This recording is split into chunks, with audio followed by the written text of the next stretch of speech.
Welcome to Radio Amenti, embracing the eternal now, where minds and timelines merge, inspiring synchronicity, awakening potential, and making sense of change.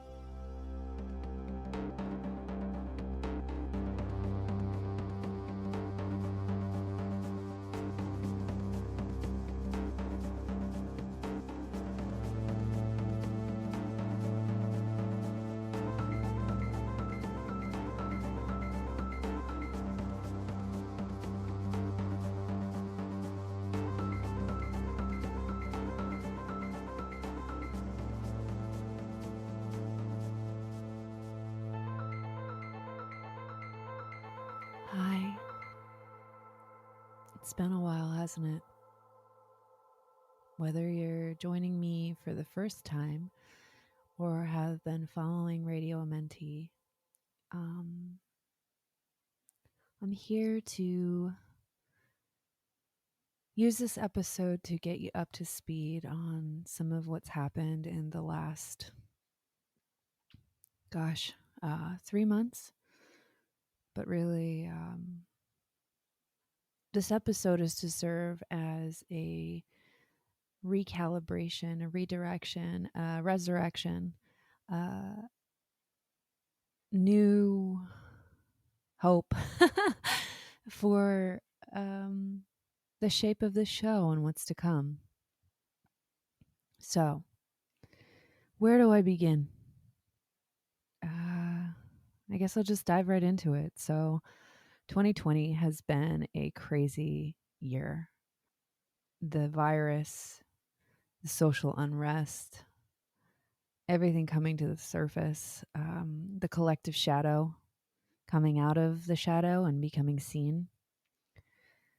A lot of us within this community, whatever that means, have kind of looked at this year as kind of like this global ayahuasca ceremony of sorts, where we're being met with angels and demons and spaces in between. And the way that we're really working through it is this space of surrender, because, when we're working through karmic catastrophes and life events that rattle our reality, the art of surrender is a really important tool for traversing traumas. I know that sounds like a big poetic mishmash of words, but I'll get to why it feels that way, and I'll get to what I can honestly say I've learned in the process. So, really, one of the biggest takeaways for me this year has been leaning deeper into a space of not knowing and being okay with not knowing. The nebulousness of truth. When I was doing isolation tank episodes with some of my friends that I podcast with, I think that's where we'd continue to arrive, the nebulous nature of truth. And the idea that this path, if you can ascertain a certain sense of uncertainty, there is a preciousness in that, this idea of knowing, this hypervigilance of like knowing the truth and wanting to connect it all and find a way to tie it up neatly in a bow. It's problematic.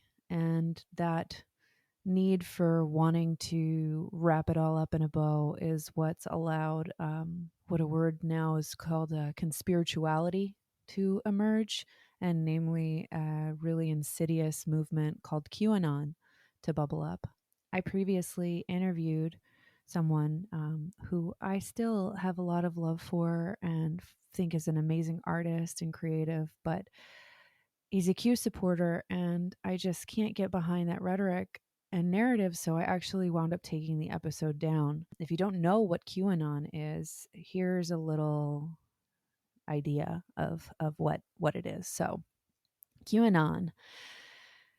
QAnon is a far-right conspiracy theory that alleges the world is run by a powerful cabal of Satan-worshipping pedophiles who work to undermine U.S. President Donald Trump and his actions against them, with the cabal operating a global child sex trafficking ring. So QAnon also, there's this whole thing of like WWG1GA, which means where one of us goes, all of us go, something around those lines. And it's this far right conspiracy that somehow infiltrated New Age movement under this guise that Q and Donald Trump are helping stop these pedophile rings, and that Trump is a light worker. And it's really, my friend Edgar Fabian Frias called it a confusion spell because it feels that way. I do not align with, believe in, or support the overarching Q narrative, but there is space for nuance because I do believe in the realities of human trafficking. And I am very well aware of the realities of the global pedophile rings. There is a darkness that exists within the human condition, and it transcends the label of right, left, Democrat, Republican. Insidious is a word that I'll use to describe Q, but insidious is also a word that I'll use to describe the evils that exist within humanity. And, it's there's something about wanting it all to connect seamlessly, and that all of these global elite and the cabal are all like in a Discord channel together and all always in agreement. That feels good to think that it's organized in such a way that takes away the humanity of it, because human beings, I mean, even the most enlightened beings I know, we try to get them together in a group and inevitably a fight emerges. That's why we don't isolation tank no longer exists. The problem is that we live in a chaotic universe, and I often reference the work of Adam Curtis. He has a documentary called Hypernormalization, which I highly recommend. He has another documentary called Century of the Self, which I also highly recommend. He talks about the invention of public relations and how Freud's nephew basically figured out how to appeal to the basic human need or our base instincts and get us to want and desire.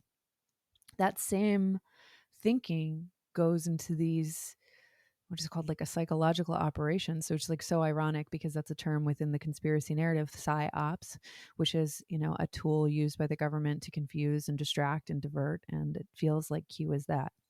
So I don't want to get too much deeper into Q, but I need to preface all of what I'm going to share with that I am committed to having a greater sense of discernment with what I talk about on these shows and who I bring on these shows.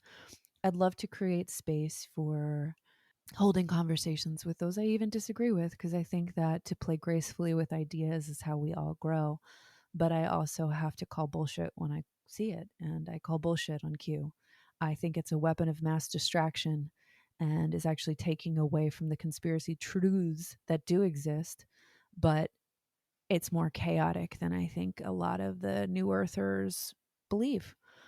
And with that being said, too, I mean, this is where the pandemic stuff, there's no space for nuance.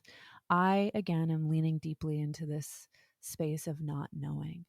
I don't know what I feel about Corona. I do know that it's real. I do know people that have had it. I do know people are dying from it. I do know that there is something strange about the whole thing, but I don't know what it is. But I also do believe that films like Plandemic are not doing a service to anyone. I think it's further distracting and confusing and, quite frankly, sloppy journalism. And when I first saw it, I was like, literally, like, this is just woke bro fear porn, and not good. So, the amount of friends that I have actually had falling out with over Plandemic and QAnon has been so disheartening because it's just confusing and crazy and weird. So, all of this tension is bubbling from the year, and really coming to terms with my own weaknesses as a person and my own gullibility. I love a great conspiracy theory, and I've gone way deep down the rabbit hole, but there comes a point in time we say, okay, well, what is it that I can actually control, and what is actually helpful to focus on, and what is actually harmful and actually not helping anything at all. So, what I've noticed within the space of those that have kind of like fallen into the QAnon conspirituality, pandemic narrative, there is this underlying white privilege, weirdly entitled, very white, very, very white blanket over things. And the gaslighting and spiritual bypass has really been hard to sit with and chew on. In a future episode, I'll address more of this, and actually, in particular, why I quit doing the event series that I used to be a partner in. Been waiting to find a space to share about that with Grace, and I'm still processing my own anger, but the gaslighting and spiritual bypass is a thing that is riddled within the consciousness space. So, what is gaslighting? So, if you've never heard of this before, gaslighting is a form of psychological manipulation in which a person or a group covertly sows seeds of doubt in a targeted individual or group, making them question their own memory, perception, or judgment, often evoking in them cognitive dissonance and other changes, including low self esteem, thereby rendering the victim additionally dependent on the gaslighter for emotional support and validation. Using denial, misdirection, contradiction, and misinformation, gaslighting involves attempts to destabilize the victim and delegitimize the victim's beliefs. Instances can range from the denial by an abuser that previously abusive incidents had occurred, belittling the victim's emotions and feelings, to then also staging bizarre events by the abuser with the intention of disorienting the victim. The goal of gaslighting is to gradually undermine the victim's confidence in their own ability to distinguish truth from falsehood, right from wrong, reality from delusion, thereby rendering the individual or group pathologically dependent on the gaslighter for their thinking and feelings. Sounds a little bit what like QAnon has done to those who have adopted it. But why gaslighting and spiritual bypass are two sides of the same coin, spiritual bypass is the same thing. It's a tendency to use spiritual ideas and practices to sidestep or avoid facing unresolved emotional issues and psychological wounds and unfinished developmental tasks. So, spiritual bypass is the same kind of thing as gaslighting, where it's causing you to feel confused and question your own reality. Two sides of a similar coin that then get attracted to things like Q. And even if you've been watching the shows that are coming out about Nexium and this like cult like mentality, it's the same tools being used for psychological manipulation and diversion and confusion, and thinking that you're part of some bigger thing that's taking down this bigger thing and waking up humanity for the benefit of all beings. But it's the same Sisyphean structure of distraction. So, as somebody that, like I said, loves a good conspiracy theory and loves the idea of weaving together greater narratives of things, whether it's beyond conspiracy to spirituality, one truth, many songs, how to find cosmic consciousness, there is that kind of like narrative within the conspirituality space that has this deep need for everything all to connect, but it's just so much more chaotic. And I think because of sitting with all of this, and what happened with George Floyd and all the events over the summer and just this last year, I've felt, I don't know what the right word is. I haven't felt ready to talk about these things because, first of all, I don't want to center myself. Second of all, I needed to collect myself.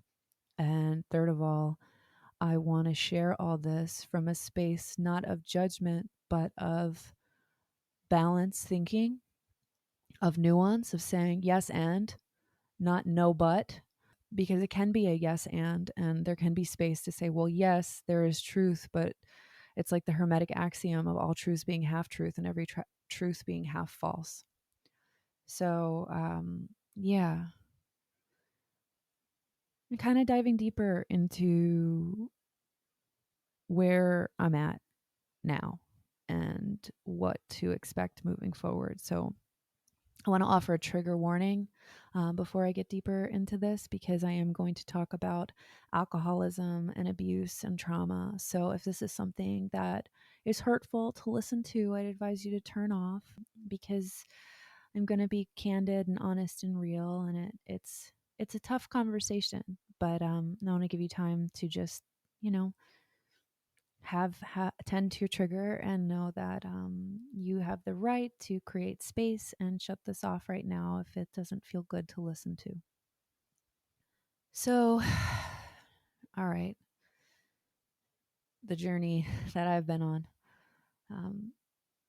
when right before COVID hit, I was living in Asbury Park, New Jersey, and kind of like wrestling with, okay, well, what do I want to do? Do I want to stay in Asbury? Where do I want to go? What comes next? And right as I'm thinking about this, in the apartment I'm staying in, my expensive bike gets stolen. And pretty soon after that, my landlord, who's amazing and just like an awesome guy, nothing bad to say about him, he reaches out to me and says that he wants to raise my rent. So I'm like, okay, there's no way I'm spending this much money to live here. I'm not happy here. I need to like figure out what I'm going to do with the rest of my life. So I reached out to my mom and I said, hey, listen, my mom and stepfather have two homes. They have one in New Jersey and they have one in Myrtle Beach. And the one in New Jersey is empty for most of the winter. So I reached out to her and said, listen, can I put my stuff in storage, stay at the winter house in Jersey, and figure out where I want to go next? I don't want to jump into signing another lease when I don't even know if I want to stay in New Jersey. She says, yes. I put my stuff into storage. Pretty soon after that, COVID hits. So the months that COVID hit, I was living in my mom's house in New Jersey, and I have not lived with my mom since I was like 20 years old. I've been on my own since then. I'm 35. And that was kind of like a weird, humbling moment to be like, all right, well, I put all my stuff in storage. I'm moving into my mom's house that she shares with my stepdad and figuring it out. But luckily, the first few months that I was there, I was alone. You know, my mother and stepfather were in Myrtle Beach. And yeah, so those first few months were like actually really great to reflect and create. And I found myself in like feeling really inspired doing isolation tank episodes with Facebook Live with some of my favorite podcasters, creating music, figuring it out. But then when the spring came around and seasons changed, you know, my mom and stepfather, you know, came back, and they came back in June, and that was really, really hard to be in a house with my mom and stepfather who are very different than I am. We don't share very similar views or beliefs. And, you know, I was there with my dog and my two cats, and they brought all their animals, and it was just like a lot of chaos. But I was really taking time to tap into my inner strength and trust that maybe this was part of the healing too. But it wasn't until, again, trigger warning, one night in July, my stepfather came home after drinking and got really verbally abusive to me and waved his arms at me as though he was going to hit me. And it triggered a lot of my post traumatic stress that I have from surviving abuse. And it was a nightmare. And it really fucked me up. I don't want to go too much deeper into all the things that had happened and whatnot, but witnessing alcohol abuse and substance abuse and just how ugly it is and how ugly it can turn people. In July, I made a commitment to myself that alcohol for me is not something I want to have be a part of my life right now. Maybe never again. And it's not so much because of me drinking. I mean, I don't really drink. I never really like drank that much, but it was more for the stance of like, I can't participate in something that I know can bring out such an ugliness in people that otherwise I think have a soft heart beneath the surface. But it was a big choice for me, a big decision.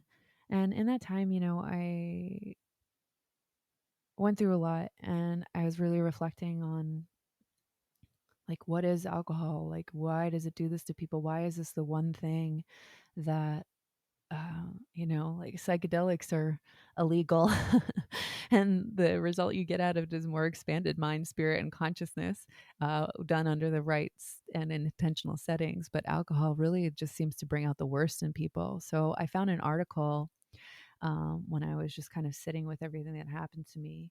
And the article written, it's called The Spiritual Consequences of Alcohol. So I want to read this to you, and I'll link it in the show notes, but it may be something worth contemplating and chewing on, and take what resonates, discard what doesn't. But for me, it helped contextualize kind of why it can bring out such ugliness from a spiritual sense. So the word alcohol comes from the Arabic al-kul, which means body eating spirit. It gives root to the English term of ghoul. In Middle Eastern folklore, a ghoul is an evil demon thought to eat human bodies either as stolen corpses or as children. The word alembic and alcohol, both metaphors for aqua vitae or life water and spirit, often refer to a distilled liquid that came from magical explorations in the Middle Eastern alchemy. According to the writer Jason Christoff, in alchemy, alcohol is used to extract the soul essence of an entity, hence its use in extracting essences for essential oil and the sterilization of medical instruments. By consuming alcohol into the body, it in effect extracts the very essence of the soul, allowing the body to be more susceptible to neighboring entities, of which most are low frequencies. This is why people who consume excessive alcohol often black out, not remembering what happened. This is when the good soul leaves because the living conditions are too polluted and too traumatic to tolerate. The good soul jettisons the body, staying connected to a tether, and a dark entity takes the body for a joyride around the block, often in a hedonistic and self-serving illogical rampage. Our bodies are cars for spirits. If one leaves, another can take a car for a ride. Essentially, when someone goes dark after drinking alcohol or polluting themselves in many other ways, the body becomes possessed by another entity. Interesting. So, again, take what resonates, discard what doesn't. I love the sacred art of metaphor and, you know, sitting with things and being like, well, kind of makes sense for what I see. If alcohol and alchemy is used to extract the soul from the body, then what does that mean in a meta sense? So, yeah, so for me in July, that was kind of like my breaking moment of I got to change my life. I have to make a choice. We're in the middle of a pandemic, and there's never going to be a good time to go where I need to go to next, but I can't stay here or else I literally am going to shrivel up into a ball and die, and everything that I'm passionate about will just slowly disappear and I will be nothing. So that moment was the catalyst that pushed me to move to LA. So in August, I packed my things to move cross country. I found an apartment sight unseen and just trusted the flow that catastrophe was a catapult into a new chapter. And, I found healing and forgiveness for my stepfather and my mother. And that wasn't easy, but forgiveness is a divine thing. And if you can forgive, but also not forget, there's a greater healing that takes place because holding on to anger, like the quote says, is like drinking poison and expecting the other person to get sick. So when I left my animals with my mom to take care of, with the hopes to come back, get them, fly them back so they wouldn't be traumatized from being on the road for 3 weeks. So the 3 weeks I was on the road, driving cross country from New Jersey to LA, were so healing and incredible. I spent a night in a Hare Krishna temple. I got to go to like this adorable goat sanctuary and explore Native American caves. I got to heal a relationship with another family member of mine who lived in Chicago and visit the Baha'i temple. There's so many adventures that happen within that trip that I want to share on future episodes and just kind of like break down like Hare Krishna and Baha'i and all of what had happened. But essentially, those 3 weeks on the road were everything I never knew I needed. But right when I got to LA, my beloved familiar, I had two cats and a dog. So my dog Misha is Cavalier King Charles, and then I had Peach, who's a calico that I've had since I was 19, and my Ziggy, who was a Maine Coon that I was 10 years old. So Ziggy is like out of everybody my familiar. And as soon as I got to LA, she got really sick. And when my mom called me to tell me immediately, I thought, oh my God, it's because I left her behind. It's something that I did. I can't believe the timing of this.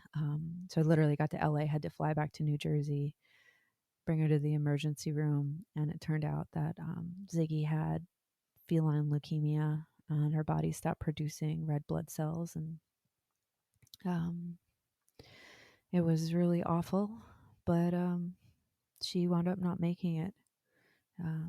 And that death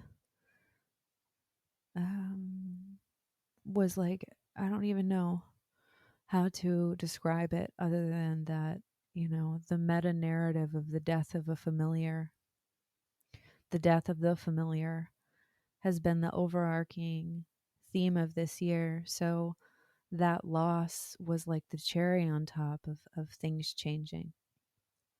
And in the weeks that have followed losing her, and the weeks that are to come, I've really been sitting with like, what next? Where to go from here? What's worth it? And that death in some crazy way empowered me to live more and use my voice more for what I believe in and have found to be passionate about, or have found to be useful. And a teacher that I've been really leaning on through this journey is Jiddu Krishnamurti, and he has a speech about truth being a pathless land. And that's where I believe strength and comfort can be found, in this idea of truth being a pathless land, that no matter which direction you go or which rabbit hole you wind up down or what illusion or mirage is presented to you, we essentially all arrive at the same space at different times. And to hold space for contrasting ideas, but also to hold space for knowing you may be wrong, and ultimate truth is a confusing labyrinth. I'll share that speech here. I maintain that truth is a pathless land and cannot be approached by any path whatsoever, by any religion, by any sect. Truth being limitless, unconditioned, unapproachable by any path whatsoever, cannot be organized, nor should any organization be formed to lead or coerce people along any particular path. First, understanding that, then you will see how impossible it is to organize a belief being purely an individual matter. You cannot, and therefore must not organize it. If you do, it becomes crystallized, dead. It becomes a creed, a sect, a religion to be imposed on others. That is what everyone throughout the world is attempting to do. Truth is narrowed down and made a plaything for those who are weak, for those who are only momentarily discontented. Truth cannot be brought down. Rather, the individual must make the effort to ascend to it. You cannot bring the mountain top to the valley. If you would attain to the mountain top, you must pass through the valley, climb the steeps, unafraid of the dangerous precipices. Organizations cannot make you free or develop the inner man.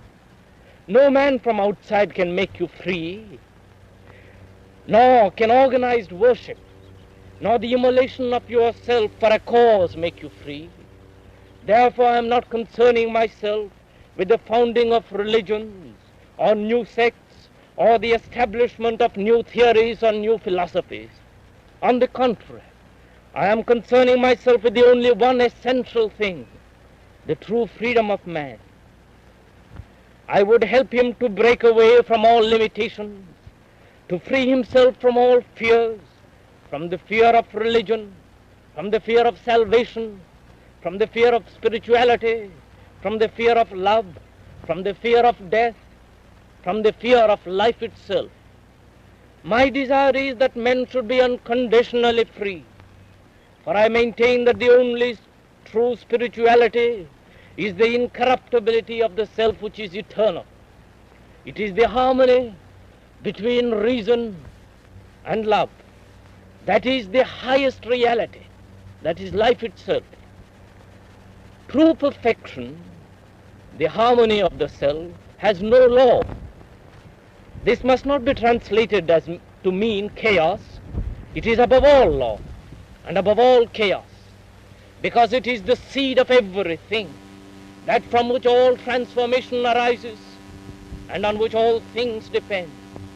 If you desire the harmony of the self, in which is true, and that poise of the self in which is true creation, you must care for that self which abides in each, and be concerned only with that self.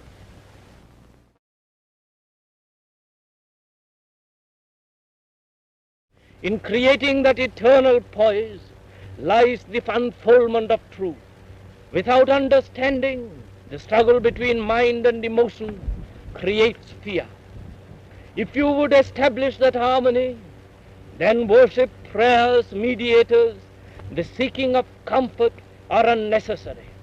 You must come to it naturally, as the flower blooms of a clear morning.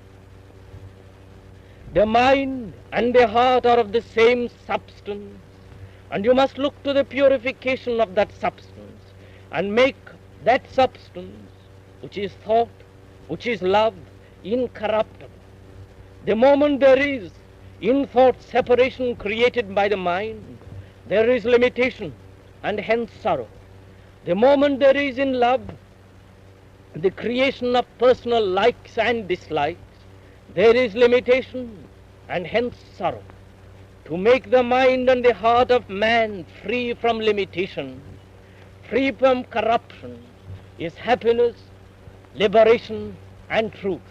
Something else I've been leaning deeper into that I believe is really useful for just context and perspective through this pathless labyrinth land is the Tao Te Ching by Lao Tzu.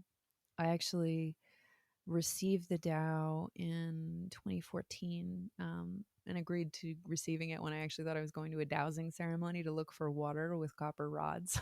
So, like, even how I received the Tao was a very Tao thing, thinking I was doing one thing and getting another. But it's hard to wrap your mind around because it's reconciling a lot of paradox. But it's something that I encourage you to lean into to reconcile paradox and the weird things that get you where you need to go. So, when thinking about the Tao, I'd love to end this episode with a passage about celebrating paradox. So, this is verse 22 from the Tao Te Ching, and it's called Celebrate Paradox. No thing remains itself. Each prepares the path to its opposite. To be ready for wholeness, first be fragmented. To be ready for rightness, first be wronged. To be ready for fullness, first be empty. To be ready for renewal, first be worn out. To be ready for success, first fail. To be ready for doubt, first be certain. Because the wise observe the world through the great integrity. They know they are not knowledgeable because they do not perceive only through their perceptions. They do not judge this right and that wrong because they do not delight in boasting. And they are appreciated because they do not announce their superiority. They are acclaimed because they never compete, no one compete with them. Verily, fragmentation prepares the path to wholeness, the mother of all origins and realizations. So it reminds me of the Japanese concept of kintsugi, which is, taking a broken object and repairing it with gold, not discarding the brokenness, but finding ways to repair it through gold. The coming months are going to still be paradoxical in nature. We're coming off the heels of Joe Biden winning presidency. And, I had made a statement about my thoughts on it. I don't love Joe Biden, but we are witnessing history that Kamala Harris is our first woman of color vice president.